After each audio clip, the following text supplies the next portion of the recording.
قد جاب خواطرنا حلم يطويه تخرجنا أيام الجد قضيناها. Alhamdulillah Rabbil Alamin. Bismillahirrahmanirrahim. Assalamualaikum warahmatullahi ta'ala wabarakatuh. Alhamdulillahi ala kulli hal. Nas'alallah subhanahu wa ta'ala salamah fid dunya wal mal wal iyal. Wa sallallahu wa sallam wa barak wa karam ala Sayyidina Muhammadin maula Bilal wa ala alihi wal ashabihi wa jami'il al. Amma ba'du. Alhamdulillah, jamaah yang dimuliakan Allah Subhanahu wa taala, kita bersyukur kepada Allah Subhanahu wa taala dalam setiap keadaan, dan kita bersalawat kepada baginda Nabi besar Muhammad sallallahu alaihi wasallam juga dalam setiap keadaan. Dan alhamdulillah, mudah-mudahan rasa syukur yang kita lakukan kepada Allah mudah-mudahan diterima oleh Allah Subhanahu wa taala dan dijadikan sebab Allah meneruskan nikmat dan menambahkan nikmatnya kepada kita insyaallah. Amin ya rabbal alamin. Dan alhamdulillah, dengan bersyukur kepada Allah dan taufik hidayahnya kepada kita, Allah berikan kesempatan kepada kita untuk sampai ke hadis yang ke-6 dari kitab Qutuful Falihin, ringkasan daripada kitab hadis Riyadhus Shalihin. Artinya kita sudah belajar 5 hadis sebelumnya, Masya Allah.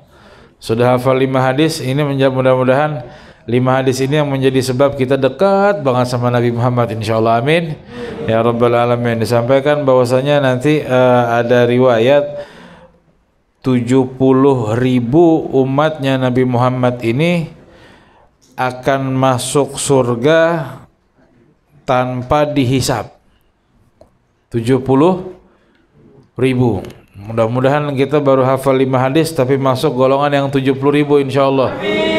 Amin ya rabbal alamin. Tapi kira-kira kita bisa nggak masuk ke 70.000 tersebut, sedangkan jumlah sahabatnya Nabi Muhammad ada berapa? 124.000. Masuk nggak kita? Kira-kira sahabat kita kalahkan nggak? Wah, repot kalau gitu. Tapi kita bagian amin aja udah yakin aja bisa ngalahin sahabat. Tapi nggak seperti itu maksudnya. Dari 70.000 tersebut, setiap satu orang dari 70.000 yang pertama itu memberikan syafaat lagi ke 70.000 orang lagi. Jadi 70.000 kali berapa jumlahnya? Banyak. Kira-kira kita masuk nggak? Mau amin insyaallah. Zaman sahabat. Setelah zaman sahabat ada zaman tabi'in. Setelah tabi'in ada tabi'ut tabi'in. Jumlahnya berapa? Banyak juga. Dari zaman tabi'ut tabi'in sampai kita, itu ada zaman para ulama, para wali yang seratusan tahun lalu sebelum kita. Itu jumlahnya kalau dikumpulkan umat Islam dari zaman Nabi Muhammad sampai kita sekarang ada berapa juta? Masuk gak kita? Insya Allah masuk. Mudah-mudahan. Baru 5 hadis aja kita sudah punya keyakinan, prasangka baik kepada Allah kalau kita masuk ke dalam surga insyaallah tanpa syafaat, tanpa hisab. Amin ya rabbal alamin. Itu kalau sudah dihafal. Yang belum hafal bagaimana? Yang belum hafal juga insyaallah mudah-mudahan kedepannya bisa hafal dan bisa masuk surga tanpa hisab insyaallah. Amin ya rabbal alamin. Ini hadis yang saat ini punya hubungan berkaitan dengan hadis yang sebelumnya. Hadis sebelumnya apa? Hadis yang kelima. Coba antum baca.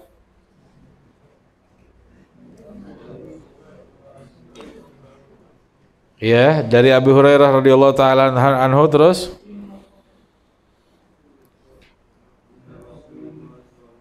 Allahumma shalli wa sallim alaihi terus.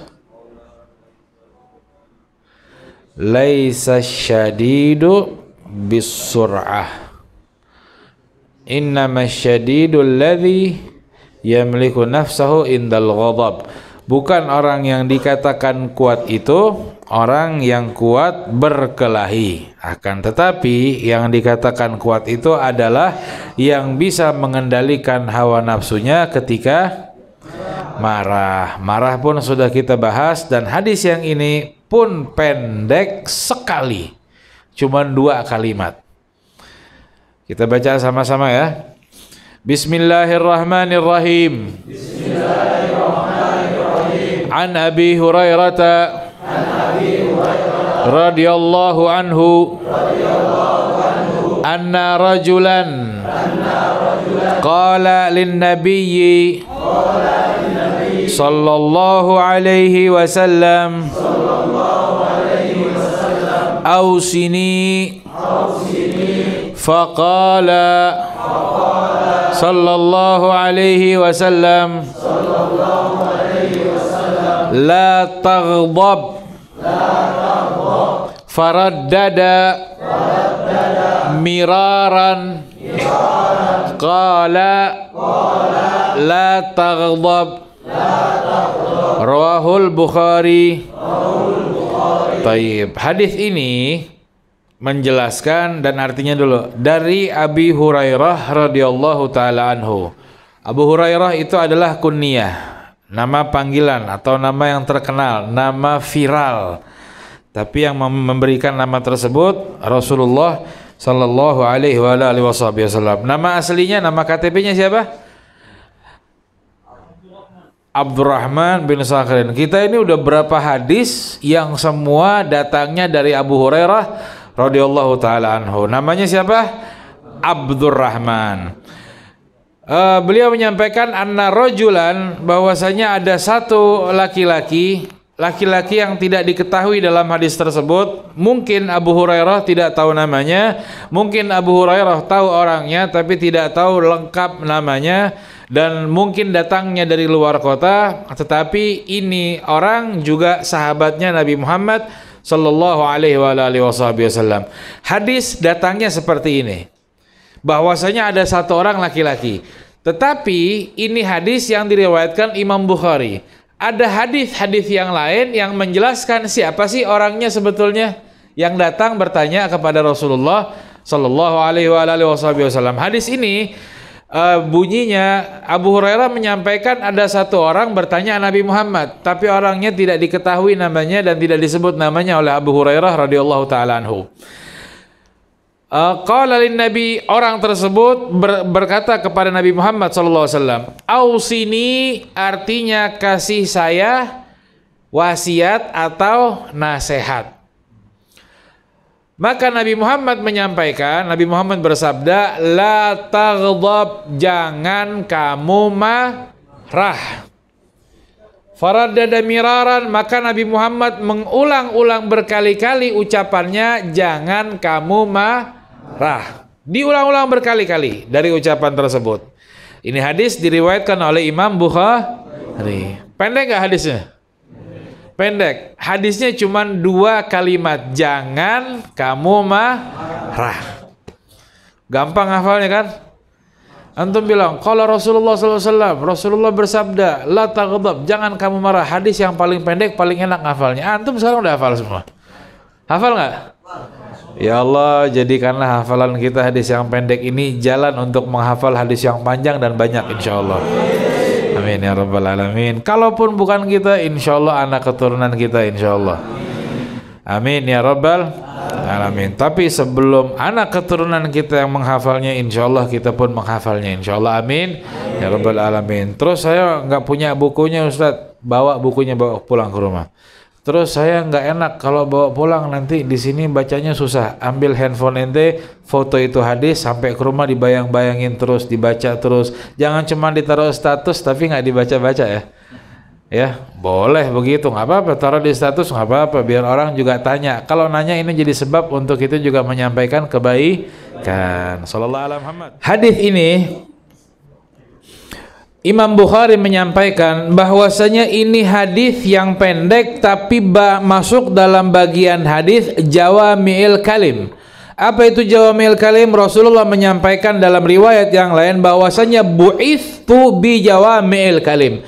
Aku ini diutus oleh Allah Subhanahu wa taala dengan ucapan yang pendek tetapi artinya sangatlah luas.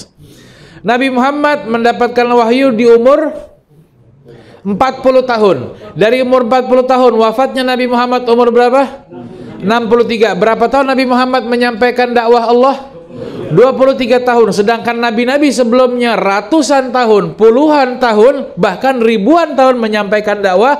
Nabi Muhammad hanya 23 tahun, tetapi ucapannya Nabi Muhammad tidak akan pernah cukup waktu itu menjelaskan tentang kandungan yang diucapkan sama Nabi Muhammad Sallallahu alaihi wasallam. Kita berhenti di hadis saja ini tidak cukup waktu sepanjang zaman sekalipun dari zamannya Nabi Adam sampai hari kiamat. Bagaimana tentang kandungannya Al-Quran yang salah satu mukjizatnya Nabi Muhammad SAW yaitu kalamullah Al-Quranul Karim, Allah yang menjaganya langsung. Bagaimana bisa mengerti Al-Quranul Karim atau menjelaskan Al-Quranul Karim dengan waktu yang sangat singkat ini? Maka ulama selalu mengatakan ketika menjelaskan hadis atau Al-Quran, ini batasan kemampuan kita, batasan kemampuan yang Allah berikan kepada kita. Makanya kemampuannya ulama itu yang kita lihat, wow, luar biasa. Tapi menurut mereka, seorang ulama, seorang guru, seorang ustadz, sepintar apapun, seenak apapun menyampaikan ilmu, tapi tetap merasa dirinya nggak ada apa-apanya dibandingkan ilmunya Nabi Muhammad SAW. Lihat kitab yang antum pegang, itu kecil atau tebal? Cuman berapa hadis saja, tapi penjelasannya Masya Allah setebel ini yang di depan meja saya, itu penjelasan tentang kitab hadis yang kecil itu.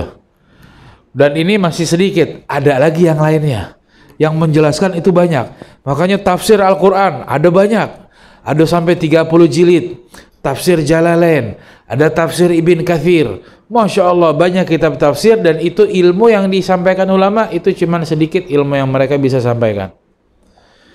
Kemudian kita berarti tinggal makan prasmanan, ini namanya tinggal makan jadi, makannya enak. Imam Bukhari mengatakan ini hadis pendek, tapi ini termasuk kumpulan daripada banyaknya penjelasan dan ucapannya Nabi Muhammad ini di hadis yang ini.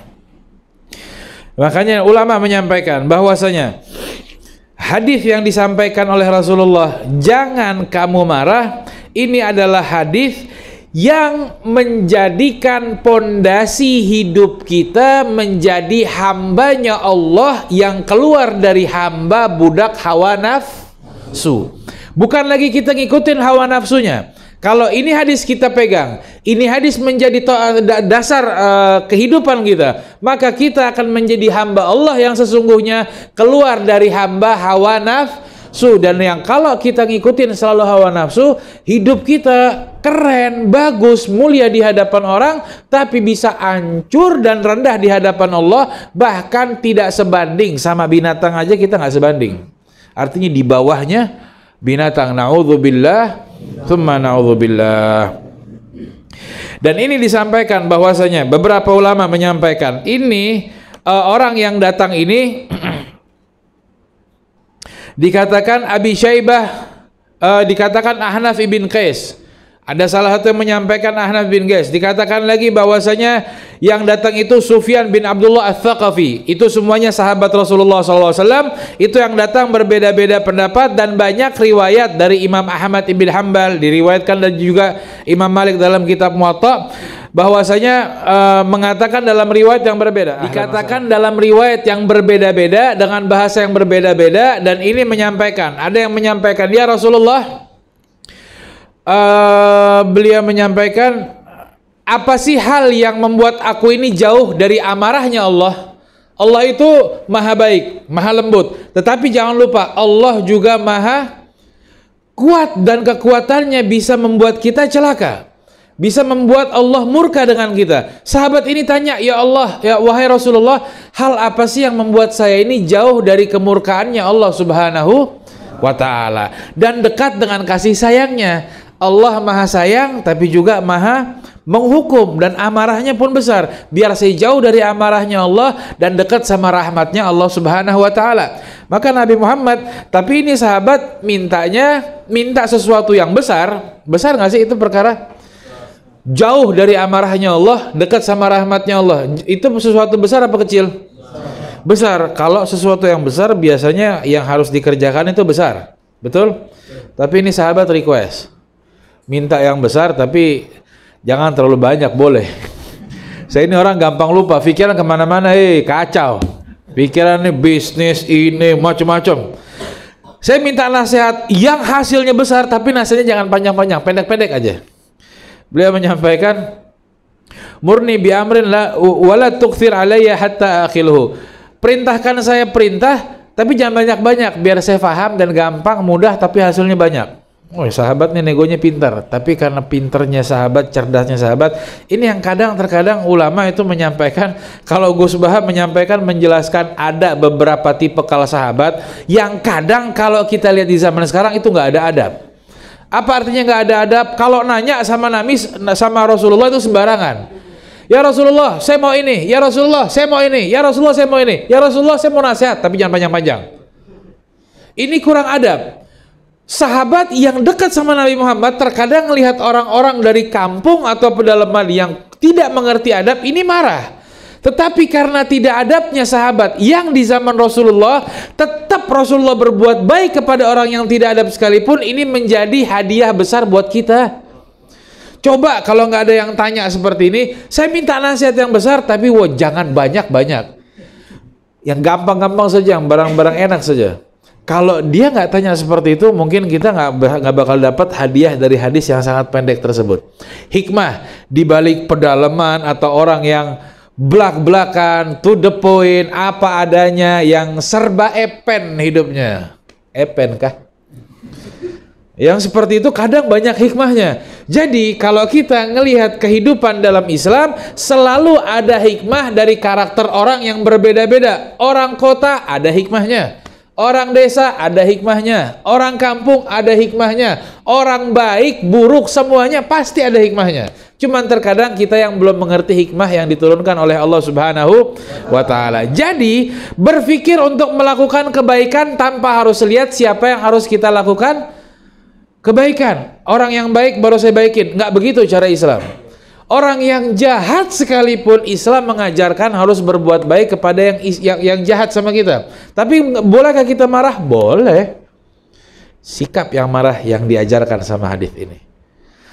Kemudian ketika sudah melihat hal seperti itu, wajar Islam tidak pernah mengajarkan orang yang rajin sholat, orang yang rajin ibadah, apapun, sedekahnya banyak, zakatnya bagus, kemudian bangun ribuan masjid, tidak diajarkan untuk menjadikan semua amalan tersebut kita bangga diri dan merasa lebih hebat.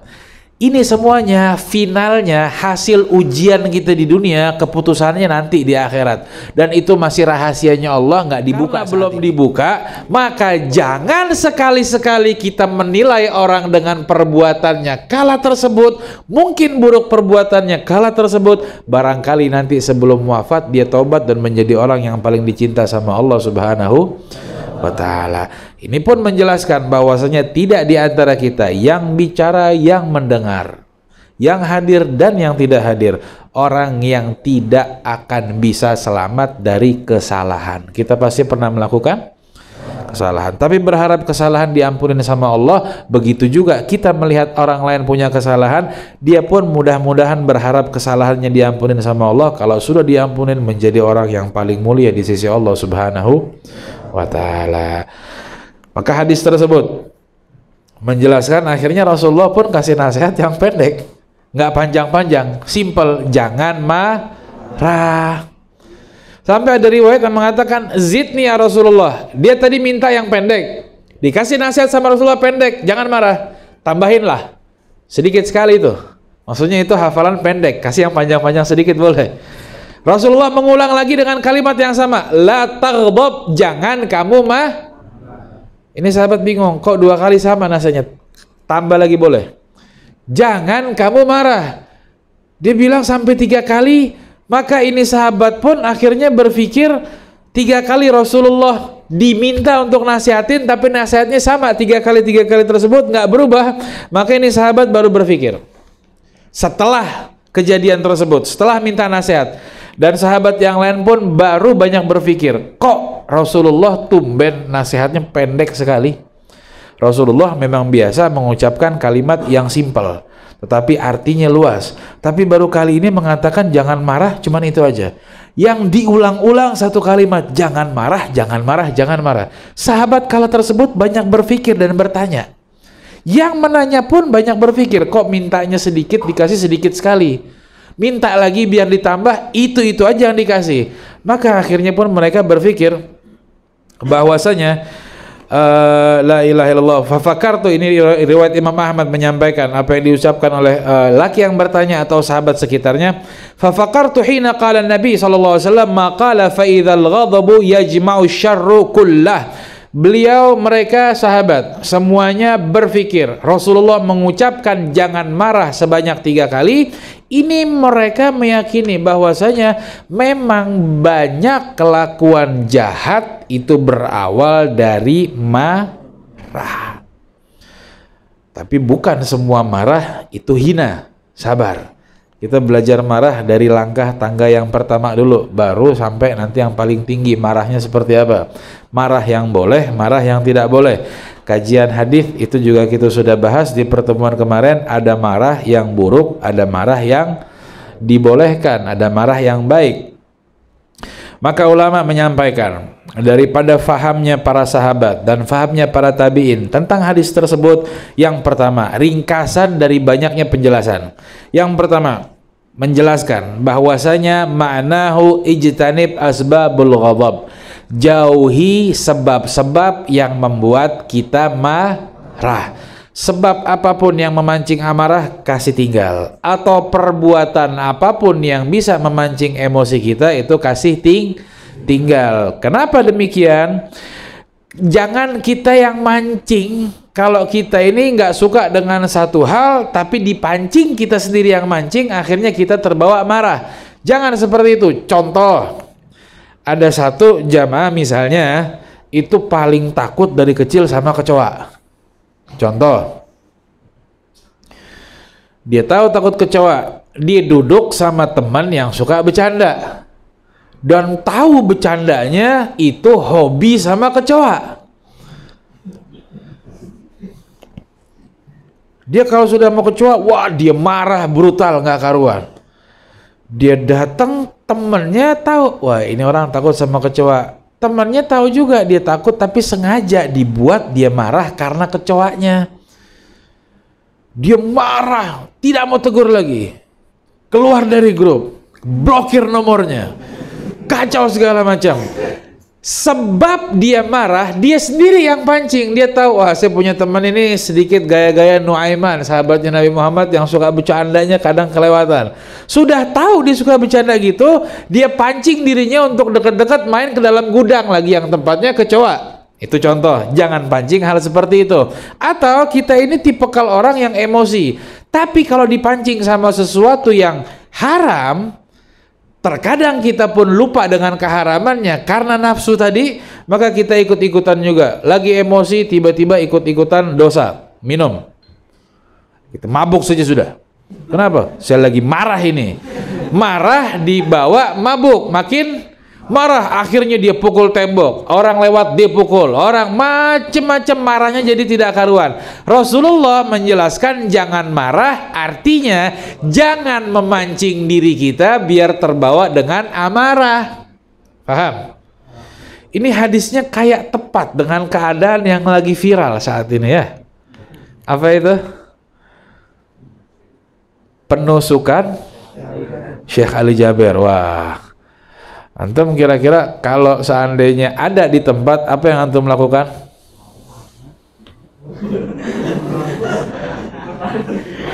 Jangan tanya lagi lah. So, tidak tahu ini bagaimana kontrol diri kalau di situ. Baik, kita akan bahas nanti di sini.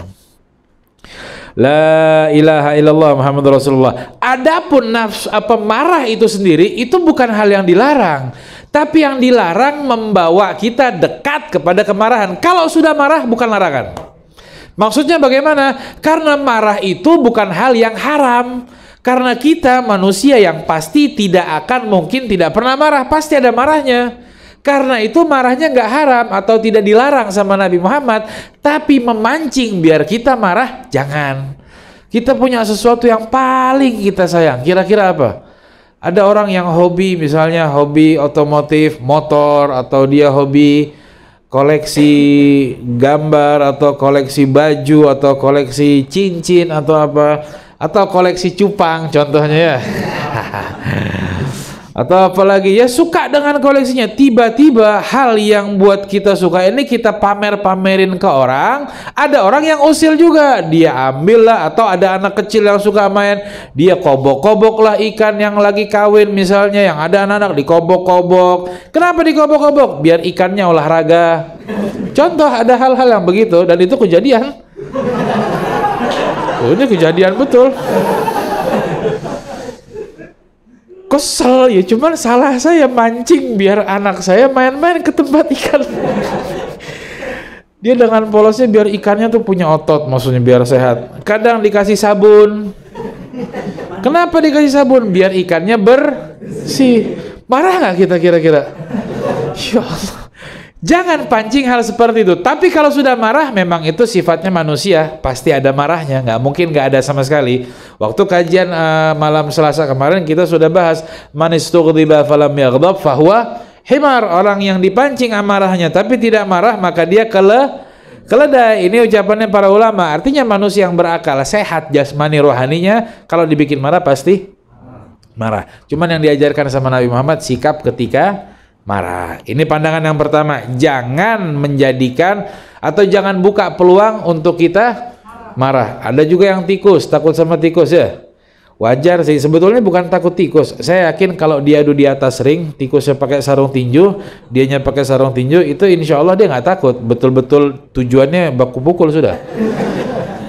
Kayak kecoa juga. Mungkin saya yakin nggak ada orang yang takut sama kecoa dalam artian fight, berkelahi. Ayo kecoa pakai wasit kita. Siap-siap sudah. Mungkin nggak takut, tapi kalau tiba-tiba kecoanya datang nggak pakai ngomong, nggak pakai permisi, kan begitu. Tikus juga begitu kan? Nggak mungkin lah kecoa sama tikus tabe mau lewat, nggak mungkin. Dia permisi, datang tiba-tiba, mungkin orang takut dan semua punya cerita takut dengan binatang masing-masing. Ada yang takut sama kecoa di sini, enggak kan?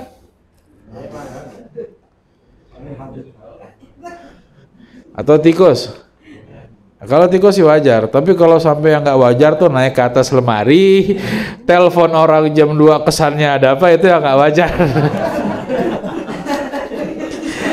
Sallallahu alaihi Muhammad. Jadi yang jelas jangan buat sarana agar kita emosi. Tahu diri kita masing-masing nih, tahu punya hal yang paling kita nggak suka. Paham? Yang kedua, jangan marah li'anna a'dhama ma yanshu indal ghadab al-kibir. Jangan kamu marah karena kebiasaannya marah itu datang dari orang atau sifat orang yang sombong. Kenapa demikian? Likaunihi yaqa inda mukhalafati amrin yuriduhu. Karena dia marah karena tidak sesuai dengan apa yang dia jadi datang marah. Gampang marah itu menunjukkan sifat orang yang sombong. Pokoknya kalau saya bilang lampunya harus nyala, nyala. Kalau lampunya mati, marah. Hei, kenapa kasih mati? Nah, begitu. Ini menunjukkan sifat atau mirip sifatnya ke orang yang sombong. Tapi jangan kita artikan orang yang suka marah itu orang yang sombong. Enggak, ini pelajaran untuk kita. Bukan untuk menunjuk orang lain. Oh, fulan bin fulan suka marah, sombong. Enggak. Kita bukan hakim, kita bukan Allah, kita nggak boleh menghukumi orang, tapi kita diwajibkan mengajak orang ke jalan baik. Falladhi yatawadha hatta yadhhab anhu izzatun nafas. Terkecuali orang bisa melawan ini semuanya yang dia menahan amarahnya karena apa yang diinginkan itu tidak tercapai, tapi dia tahan. Tapi tahannya bukan dipendam biar dia menjadi besar.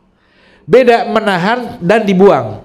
Bukan tahan tapi dipupuk, dibesarkan biar dia nanti numbuh di satu saat dengan keadaan yang lebih gila, dendam namanya. Paham? Buang, tahan, dibuang. Yang namanya sabar itu ngelus dada dan dibuang, bukan ngelus dada nanti diingat. Kau ingat tidak?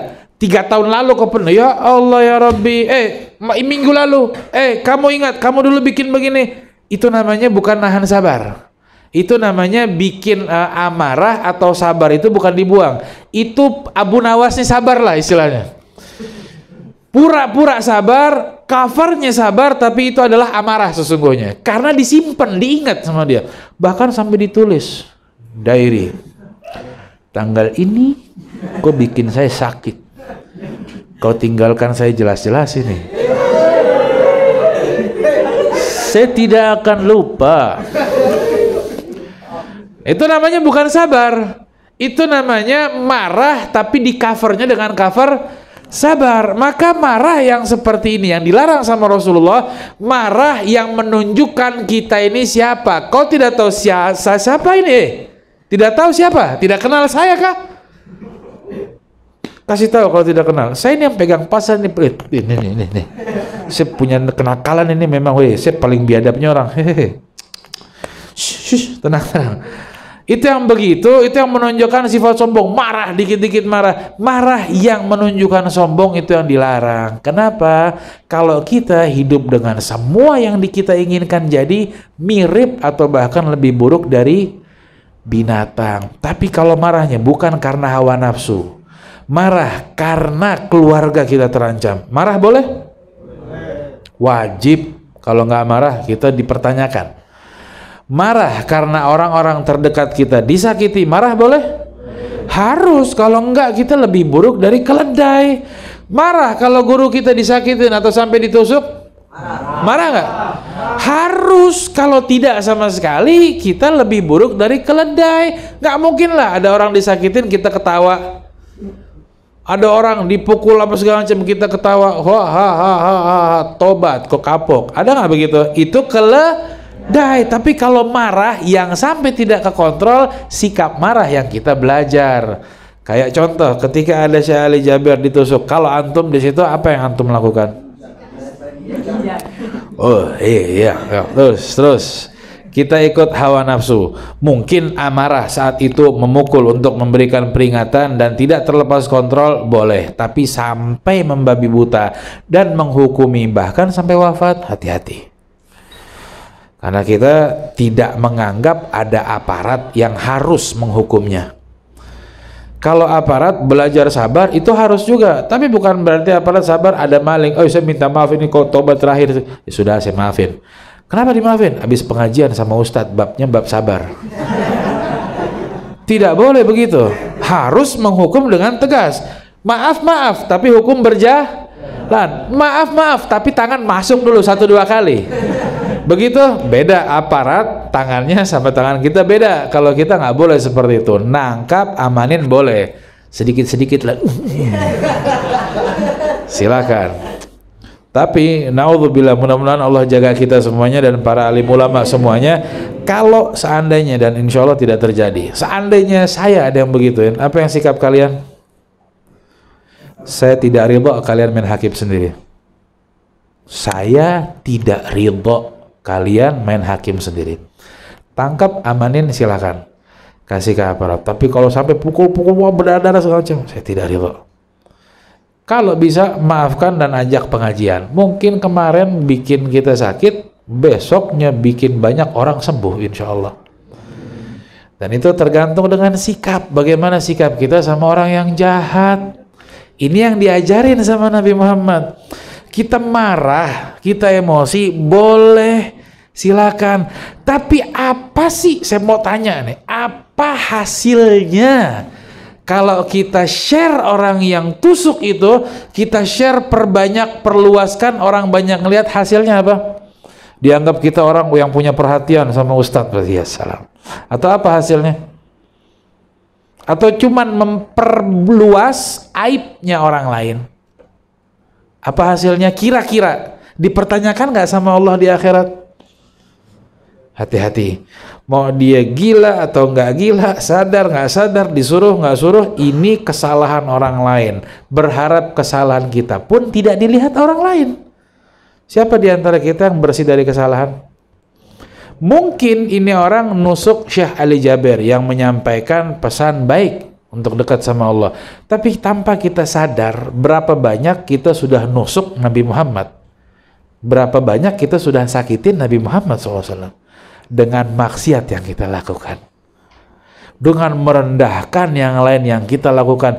Ini umatnya dijaga sama Nabi Muhammad, begitu hebat dijaganya, disayang begitu disayangnya, sampai belum mau masuk pintu surga yang enak, nikmat semuanya, sampai semuanya keluar dulu. Bersihkan dulu yang ada sebiji titik kecil dalam hatinya iman.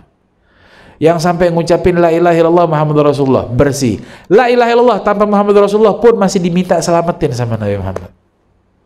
Begitu hebat menjaganya, terus kita rendahkan tanpa kita pikir kalau ini yang kita rendahkan dijaga sama manusia terbaik yang diciptakan Allah Subhanahu wa ta'ala.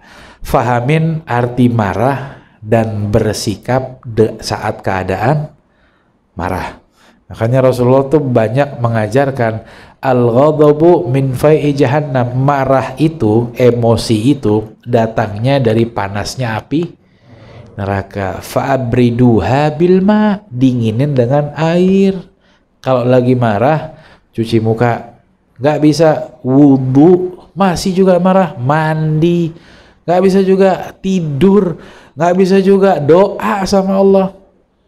Allahumma inni ashku ilaika dha'fa quwwati. Ya Allah, aku mengadu kepadamu ya Allah, lemahnya diriku ini, nggak kuat. Dibawa sama emosi, gemeter. Imam Nawawi itu mengatakan sifatnya emosi yang bikin mata merah, muka merah, karena darah itu kayaknya ngalirnya deras. Dan itu darah yang membuat jantung kita sampai derdok. Badan gemeter pun pernah. Dan itu pernah terjadi sama Sayyidina Umar. Wajar kalau orang yang sedang emosi itu seakan tuli, padahal tidak tuli. Sayyidina Umar bin Khattab itu tidak buta, tapi seakan buta. Saat ada sahabat yang bertanya kurang ajar di hadapan Rasulullah, Sayyidina Umar ini kan memang tipikalnya seperti itu. Ada yang kurang ajar? Sing.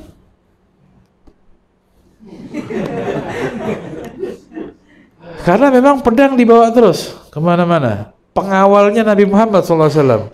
Ini bansarnya Nabi Muhammad SAW. Pedang di mana-mana. Ada yang kurang ajar? Pernah ada yang kurang ajar. Sayyidina Umar nih ngeliatinnya nih. Biasanya kalau ngeliatin marah biasa merah aja mukanya. Tapi kalau sampai sudah gemeter, wah ini nggak ada yang berani lahan. Siapa yang berani tahan orang ini kalau lagi emosi? Maka Sayyidina Umar ada satu sahabat yang kurang ajar, dia gemeter. Rasulullah liatin Sayyidina Umar. Biasanya kalau dipandang sama Nabi Muhammad itu hilang marahnya. Biasanya kalau Rasulullah dengan pandangan, ya Allah, gimana nggak hilang marahnya kalau yang lihat Rasulullah? Maksudnya nggak ada sisa masalah dalam hidup kita kalau yang mandang kita Nabi Muhammad. Nggak ada. Nggak ada kesulitan apapun, hidup, masalah apapun di dunia dan di akhirat. Kalau Nabi Muhammad memandang dengan kita, pandangannya sambil senyum. Ya Allah, nggak ada masalah. Dan insya Allah Nabi Muhammad pandang kita dengan pandangan senyum, ya insya Allah. Sayyidina Umar ini dipandang sama Nabi Muhammad, tapi pandangannya seakan buta dengan emosinya, gemeter luar biasa. Sampai Sayyidina Umar dipanggil dengan lemah lembut sama Rasulullah, ya Umar. Begitu mendengar suara Nabi Muhammad dengan pandangannya, luluh langsung emosinya Sayyidina Umar bin Khattab. Makanya kalau kita gampang emosi, ingat Nabi Muhammad. Banyak sholawat sama Nabi Muhammad untuk menghilangkan kita yang suka emosian. Teriak-teriak dikit-dikit, jangan kurang ajar. Banyakin salawat. Orang yang banyak salawat lebih banyak antengnya. Diomongin orang, biarin. Diomongin orang, maafin. Dijahatin orang, maafin. Itu sifat orang-orang yang banyak salawat kepada Nabi Muhammad Sallallahu Alaihi Wasallam. Makanya sahabat yang minta nasihat sama Nabi Muhammad, ya Rasulullah, 1/4 waktu saya buat salawat. Kata Rasulullah, itu bagus. Kalau ditambah lebih bagus. Kalau gitu setengah, itu bagus. Ditambah lebih bagus. 2/3, bagus. Kalau ditambah lebih bagus lagi. Kalau gitu semua waktu wirid saya jadikan salawat sama Nabi Muhammad. Nabi Muhammad baru, kalau begitu, idzan, kalau seperti itu kelakuan kamu, wirid dan kamu cuma salawat semuanya, banyakkan salawat, idzan, tukfahammu, kalau gitu ente nggak punya lagi ada beban hidup. Wa tuqda dainuk, hutang-hutang akan dimudahkan sama Allah. Wa yughfar dzambuk, dosa-dosa diampun sama Allah. Wa turfa' darajatuk, ente dudukannya, derajatnya akan diangkat sama Allah Subhanahu wa ta'ala. Rasulullah tahu, ulama menyampaikan, ini orang yang minta nasihat banyak emosinya. suka marah-marah. Wasiat dari Nabi Muhammad, jangan marah. Selainnya kepada sahabat yang lain, banyak sholawat kepada Rasulullah Sallallahu alaihi wasallam. Ini yang membuat kita ini hidup enak banget, hidup banyak sholawat. Insya Allah kita banyak sholawat ya. Makanya banyak dakwah pun yang banyak mengajarkan sholawat kepada Rasulullah. Ini dakwah yang masuk ke lubuk hati paling dalam dan mau berkorban dengan apa yang kita punya untuk dakwahnya Nabi Muhammad SAW. Itu dengan sholawat kepada Rasulullah SAW. Beberapa perjalanan dakwah dari teman-teman kami itu menyampaikan yang sampai di Aceh ziarah silaturahmi dengan para ulama-ulamanya. Mereka menyampaikan amalan yang sering diamalkan oleh para ulama dari dulu semenjak mendatangkan Islam dari Aceh. Beberapa riwayat Islam masuk dari Aceh. Wali Songo itu mampirnya ke Aceh sebelum ke tanah Jawa, beberapa riwayat seperti itu. Dan mengatakan mereka punya amalan sampai saat ini dijaga. Amalannya apa? Tidak selesai sholat kecuali istighfar seperti biasa dan mulai dengan salawat 10 kali kepada Nabi Muhammad SAW. Baru zikir subhanallah, baru zikir yang lainnya. Itu selalu dimulai setiap salam pasti salawat sama Nabi Muhammad. Dan itu di Aceh. Saya dapati beberapa orang tua dan guru-guru kami, orang-orang sepuh yang asli dari Fakfak, yang dikatakan Islam paling lama di Papua atau pertama kali tersebar pun di Papua. Dikatakan bahwasanya amalan yang sering dikerjakan oleh muslim dari Fakfak yang Papua asli, mereka tidak pernah meninggalkan salawat, banyak salawatnya. Wali Songo di Jawa, yang kelihatannya di Jawa, tapi imbasnya Indonesia, bahkan Asia pun mendapat imbas daripada dakwahnya. Apa dakwahnya? Salawat sama Nabi Muhammad SAW dan sikap. Bukan sholawat terus ngerasa diri kita paling baik, enggak. Sholawat yang membuat diri kita merasa butuh menjadi baik biar dekat sama Allah, bukan merasa jadi lebih baik. Ini maksud daripada hadis tersebut.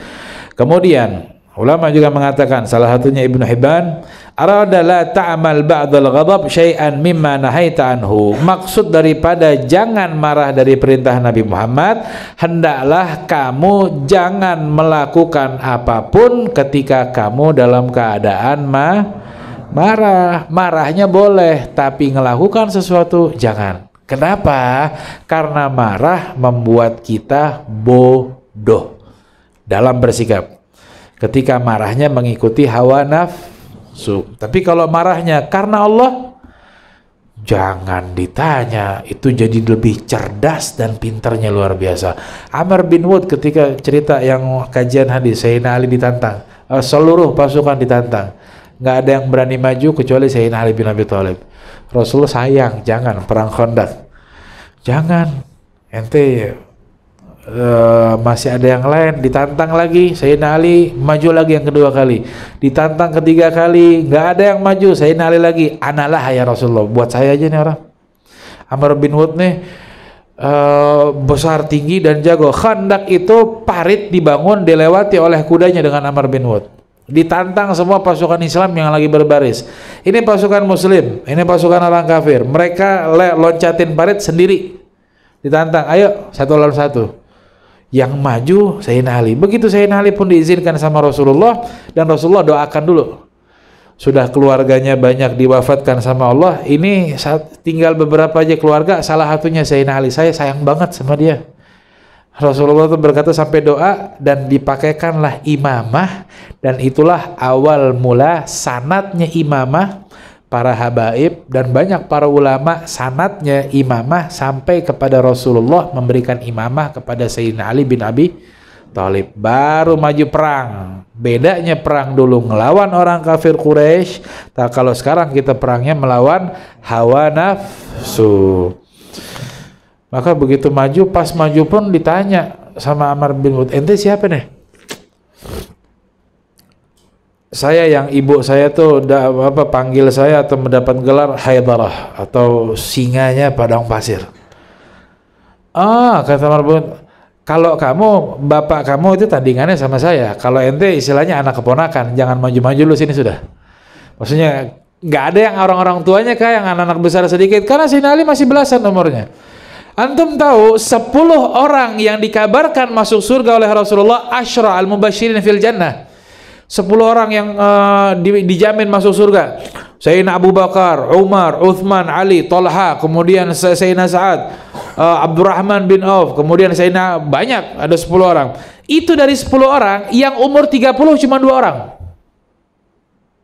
Sayyidina Abu Bakar As-Siddiq dan Sayyidina Uthman yang umurnya 30-an, sudah kepala 3. Kemudian yang umurnya di kepala 2, Sayyidina Umar bin Khattab, kala tersebut masih 27 tahun.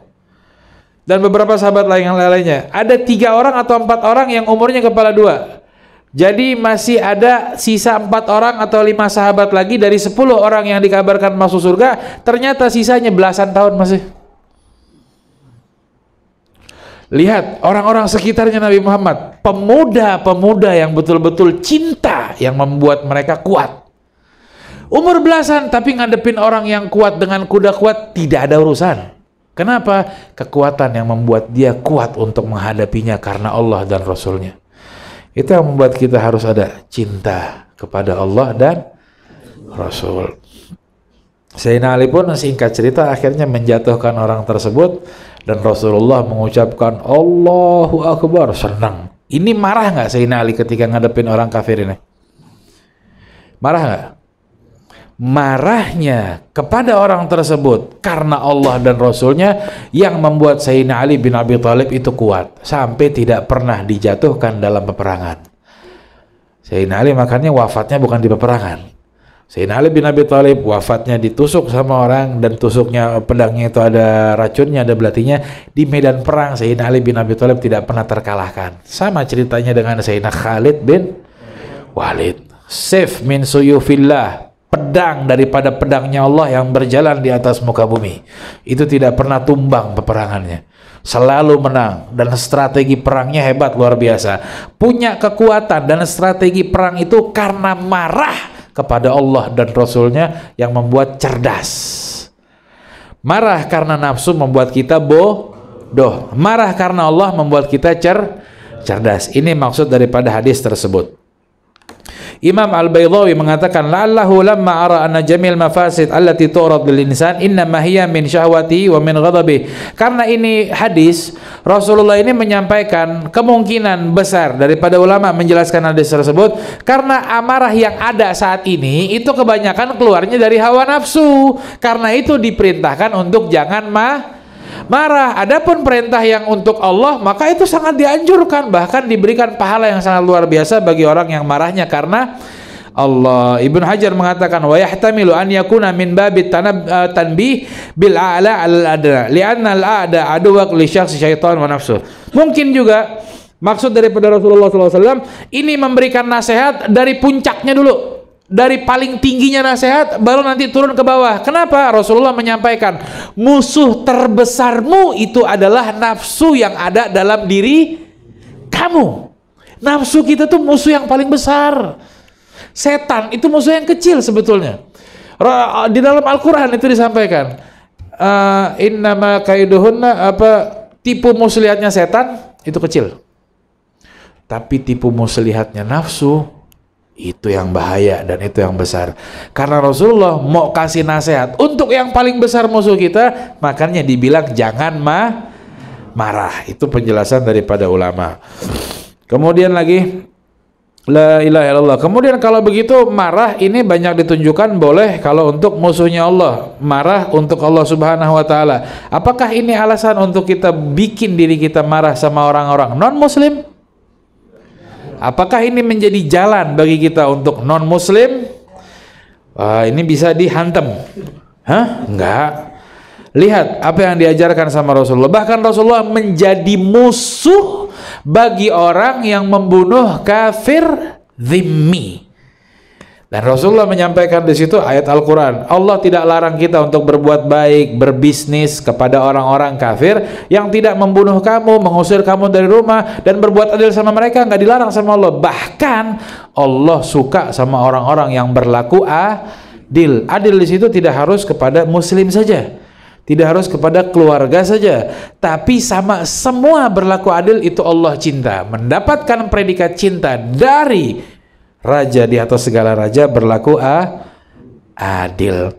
Maka Rasulullah dalam hadis Bukhari, ente kalau berani bunuh orang-orang kafir dhimmi, kata Rasulullah, ente bau surga aja ente nggak dapatnya. Dalam hadis tersebut baunya yang baru bisa tercium jarak 40 tahun perjalanan. Saya pernah sampaikan nanti nggak berapa jarak kita kecium bau surga? Masih ingat? Berapa? 500 tahun. Itu perbandingan kita, hitung jarak kita untuk bisa mencium bau surga. Rasulullah bilang, ente bunuh orang kafir dhimmi, cium aja enggak. Artinya masuk nggak kita? Loh, ini orang kafir, orang yang tidak beriman kepada Allah, tapi lihat sikap. Lihat belajar agama, sikap yang diajarkan. Sikapnya Rasulullah pun memberikan keamanan, rasa nyaman dan perlindungan walaupun tidak beriman dengan imannya Nabi Muhammad SAW. Dan itu pun boleh kita berdagang, berbisnis, bahkan menjaga ibadahnya mereka agar ibadah kita pun tidak tergang. Enak nggak belajar agama Islam? Biar kita nggak gagal faham. Kalau gagal faham bahaya, bawa-bawa nama agama padahal yang kita kedepankan hawa nafsu. Maka hadis ini mendapatkan manfaat anna lil ghadabi adrar kabirah ala dinil mar'i wa dunya. Bahwasanya emosi itu, emosi yang maksudnya kebanyakan orang emosi dengan dunia, ini lebih banyak bawa mudarat dunia dan akhirat. Imbasnya di dunia nggak enak. Orang kalau banyak amarah, dikit-dikit marah, teman pun malas dekat-dekat. Betul. Dia sedikit-sedikit cemberut. Ada masalah dikit sama pacar kah? Sama mantan kah? Sama ini kah? Apa aja. Dikit, hujan aja nih lagi pas mau kerja atau mau jalan atau mau goes ya. Mau main sepeda hujan. Hujan. Marah juga, gampang marah segala macam. Orang malas dekat. Tapi kalau orang yang gampang senyum, lucu, ketawa terus, orang senang. Tapi nggak gila-gila juga ya maksudnya. Ketawa terus nggak ada apa-apa, ya jangan begitu juga. Maksudnya orang lebih senang sama orang yang lebih banyak senyumnya, ketawanya enak, walaupun badannya gendut, hitam, nggak enak dilihatnya. Tapi kalau banyak senyum, ya Allah lucu. Sallallahu alaihi Muhammad. La yanfadul muslim ghadabuhu fi ghairi ma yurdillah. Jangan sesekali terpancing untuk mengeluarkan amarah yang bukan karena Allah. Anal ghadab la yanbaghi illa lillah. Bahwasanya amarah itu tidak menjadi mulia dan bermanfaat dan pahalanya besar kecuali marahnya karena Allah Subhanahu wa taala. Kanat wasiatun Nabi sallallahu alaihi wasallam jami'atun syamilatun lima fi'il khairil muslim. Ini nasihat yang mencakup semua kebaikannya orang Islam, orang yang beriman. Kalau mau mencakup kebaikan semuanya, perhatikan pondasi hidup kita biar jadi hambanya Allah, maka jangan paham? Yang terakhir, anna hadzal hadits min jawami'il kalim allati utita Nabi sallallahu alaihi wasallam. Ini salah satu ucapan Nabi Muhammad yang pendek tapi sangat luas artinya, dengan ucapan dan wasiat jangan marah sampai tidak diulang berkali-kali nasihat tersebut kecuali memang banyak manfaatnya untuk kehidupan kita. Wallahu a'lam. Allah jadikan kita orang yang tidak marah kecuali karena Allah Subhanahu wa taala. Orang yang jadikan hidup kita ini lembut, enak, nyaman, bahagia dan dimudahkan semua urusan dengan kelembutan yang diajarkan oleh Nabi Muhammad SAW. Ya Allah, lembutkan kerasnya hati kami ya Allah, lembutkan kerasnya pikiran kami ya Allah, hancurkan ego dan kesombongan yang kami selama ini lakukan ya Allah. Tidak pantas kami sombong setiap hari masih bawa kotoran. Tidak pantas kami sombong karena kami pasti akan masuk ke liang lahat dan yang kubur. Tidak pantas kami sombong kalau kami masih banyak membutuhkan pertolongan orang-orang sekitar kami. Ya Allah, maafkan kesalahan kami yang banyak, yang kami tidak ingat berapa banyak kesalahan kami. Berikan berikan ampunan kepada kami sehingga kami tidak lagi sombong, tidak lagi keras pikiran kami, tidak lagi keras hati kami, tidak lagi keras mata batin kami, dan lembut dengan cara yang diajarkan sama Rasulullah, sehingga kelembutan yang kami niatkan dari ucapan, pikiran, pandangan, dan sikap kami menjadi sebab banyaknya orang mendapatkan hidayah insyaallah, menjadi sebab kami dikumpulkan dengan para ulama-ulama yang dengan sikap lembutnya menyebarkan Islam, kami dikumpul dengan para sahabat, kami dikumpulkan dengan keluarga Nabi Muhammad, kami dikumpulkan dengan Nabi Muhammad karena sikap baik kami. Ya Allah, mudahkan kami melakukan kebaikan dan tutup jalan kami melakukan kejahatan, dan bimbing kami dengan bimbingan yang datangnya darimu ya Allah di siang hari dan di malam hari, untuk kami, keluarga kami, anak keturunan kami, sahabat-sahabat kami, dan kami niatkan hadirkan untuk semua keluarga kami yang tidak sempat hadir, dan keluarga teman-teman kami semuanya yang sudah niat hadir tapi terhalang dengan alasan apapun, kami niatkan mereka dan hadirkan mereka semuanya agar mereka juga mendapatkan kebaikan yang Allah berikan kepada kami insyaallah. Dan juga kita bacakan surat Al-Fatihah dengan tujuan hajat kita semua yang hadir dikabulkan Allah Subhanahu wa taala, dosa kita diampuni oleh Allah Subhanahu wa taala, dan urusan dunia kita diberikan kelancaran oleh Allah Subhanahu wa taala dan diberikan keberkahan. Dan juga keberkahan surat Al-Fatihah kita niatkan untuk keluarga kita, orang tua kita, sahabat kita yang saat ini dalam keadaan sakit. Mudah-mudahan Allah angkat penyakitnya insyaallah. Allah jadikan sakitnya itu sakit yang menghapuskan dosanya, sakit yang mengangkat derajatnya, sakit yang dikabulkan semua doa-doanya, dan Allah berikan kekuatan kepada kita yang dalam keadaan sakit, mudah-mudahan tidak sakit lagi ke depannya. Dan penyakit hati yang terlebih penting, Allah bersihkan semua penyakit yang ada dalam hati kami Allah. Dan terkhusus kepada ibu daripada salah satu jamaah kita yang sedang sakit, Ibu Asnidar, dan juga istrinya Mirza Handini yang saat ini sedang dirawat karena positif corona, dan semua keluarga kita, kerabat kita, dan bibi saya juga yang saat ini dalam keadaan sepupu saya juga yang sedang dirawat di Wisma Atlet di Jakarta, dan siapa keluarga kita yang hadir di sini atau yang tidak hadir, mudah-mudahan Allah hilangkan ini virus insyaallah. Allah angkat dari tubuhnya, Allah angkat dari kota kita, Allah angkat dari Indonesia dan buang jauh-jauh dan musnahkan virus ini insyaallah. Ya Allah yang maha mampu menghilangkan ini semua, yang maha bisa mampu menghilangkan semua penyakit ini. Ya Allah yang maha baik, yang maha lembut, yang maha luhur, sudah cukup hukum kami dengan dosa-dosa kami ya Allah. Berikan jalan taubat kepada kami, jangan hukum kami lagi dengan keadaan seperti ini ya Allah. Siapapun di balik layar yang sampai semua orang hancur ekonominya, gelisah keadaannya, dan turun gaya hidupnya seluruhnya ya Allah, dengan keadaan virus ini, ada orang, binatang, makhluk, jin, iblis, ifrit, siapapun di baliknya, kami tidak peduli. Yang kami pedulikan, Allah mampu menghilangkan ini dari atas muka bumi insyaallah. Ala hadhihi niyah wa likulli salah wa ila hadratin Nabi Muhammad sallallahu alaihi wasallam.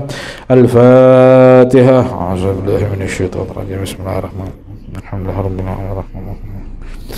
Iyyaka na'budu wa iyyaka nasta'in. Ihdinas siratal mustaqim. Siratal ladzina an'amta 'alaihim ghairil maghdubi 'alaihim waladdallin. Amin. Amin ya rabbal alamin. Jamaah yang dimuliakan Allah Subhanahu wa taala, ini yang bisa saya sampaikan, kurang lebihnya minta maaf. Wabillahi taufiq wal hidayah. Wassalamualaikum warahmatullahi taala wabarakatuh.